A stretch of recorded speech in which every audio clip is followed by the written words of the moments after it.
کہ آپ نے کبھی سوچا ہے ایک ایسی قوم جس کے پاس سب کچھ تھا، طاقتور جسم، صدیوں کی عمر اور ایسی زمین جو سونا اگلتی تھی، مگر ان کی ایک غلطی نے پوری دنیا کا نقشہ مٹا دیا۔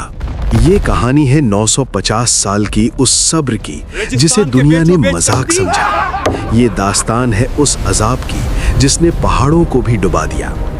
آج ہم بات کریں گے حضرت نوح علیہ السلام کی قوم، ان کی عظمت اور اس کشتی کی جو قیامت تک کے لیے ایک نشانی بن گئی۔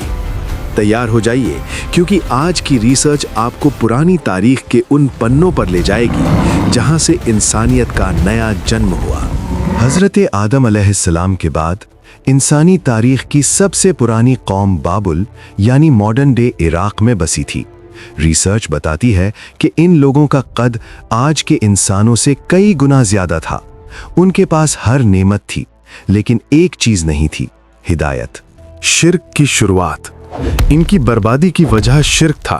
شروع میں یہ لوگ اپنے بزرگوں ود، سوا، یغوث، یعوق اور نصر کی تصویریں بناتے تھے تاکہ انہیں یاد رکھیں، مگر شیطان نے انہیں بہکایا۔ تصویروں سے بت بنے اور پھر شروع ہوئی بت پرستی۔ یہ دنیا کا پہلا گلوبل شرک تھا۔ جب اندھیرا بڑھا تو اللہ نے حضرت نوح علیہ السلام کو بھیجا۔ سوچئے، 10 سال نہیں، 100 سال نہیں، پورے 950 سال نوح علیہ السلام دن رات انہیں سمجھاتے رہے۔ وہ کہتے، توبہ کرو، اللہ تم پر رحمت کی بارش کرے گا، تمہاری نسلیں بڑھائے گا۔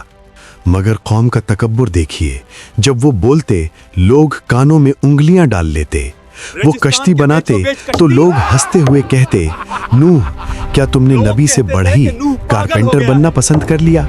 انہیں لگا ان کی طاقت انہیں بچا لے گی، یہاں تک کہ روایتوں میں اوج بن انوق جیسے عظیم الجثہ جائنٹ کا ذکر ملتا ہے جو اپنی طاقت کے نشے میں خدا کو بھول چکا تھا۔ پھر وہ وقت آیا جب صبر کا پیمانہ بھر گیا۔ اللہ کا حکم ہوا، ایک کشتی بناؤ۔ جب کشتی تیار ہوئی تو ایک عجیب نشانی ظاہر ہوئی، تندور سے پانی ابلنے لگا۔ یہ اشارہ تھا کہ اب وقت ختم ہو چکا ہے۔ حضرت نوح علیہ السلام نے ہر جانور کا ایک جوڑا اور چند مومنین کو کشتی میں سوار کیا۔ پھر اچانک آسمان کے دروازے کھل گئے اور زمین سے چشمے پھوٹ پڑے۔ یہ کوئی عام بارش نہیں تھی، یہ طوفان نوح تھا۔ سب سے دردناک منظر وہ تھا جب نوح علیہ السلام نے اپنے بیٹے کنعان کو پکارا، بیٹا سوار ہو جا، مگر اس نے کہا میں پہاڑ پر چڑھ کر بچ جاؤں گا۔ اگلی ہی لمحے ایک لہر آئی اور وہ ہمیشہ کے لیے ڈوب گیا۔ اس سے ثابت ہوتا ہے کہ اللہ کے عذاب کے سامنے رشتے نہیں، صرف عمل کام آتے ہیں۔ طوفان رکا، کشتی ماؤنٹ جوڈی پر ٹھہری، دنیا نئے سرے سے آباد ہوئی۔ مگر کیا ہم نے سبق سیکھا؟ اس وقت کشتی لکڑی کی تھی، آج ہماری کشتی ایمان ہے۔ آج کے دور میں ہمارے بت بدل گئے ہیں، پیسہ، کریئر، سوشل میڈیا کی دکھاوا بازی۔ یاد رکھیے، جب اللہ کی پکڑ آتی ہے تو کوئی پہاڑ، کوئی ٹیکنالوجی اور کوئی طاقت کام نہیں آتی۔ حضرت نوح علیہ السلام کا قصہ صرف ایک پرانی کہانی نہیں بلکہ ہر اس شخص کے لیے وارننگ ہے جو حق کو ٹھکراتا ہے۔ آپ کو اس واقعے سے کیا سبق ملا؟ کامنٹ میں ضرور بتائیں۔ اگر ویڈیو پسند آئی تو اس نوح کی کشتی یعنی ہدایت کو دوسروں تک پہنچانے کے لیے ویڈیو کو لائک اور چینل کو سبسکرائب ضرور کریں۔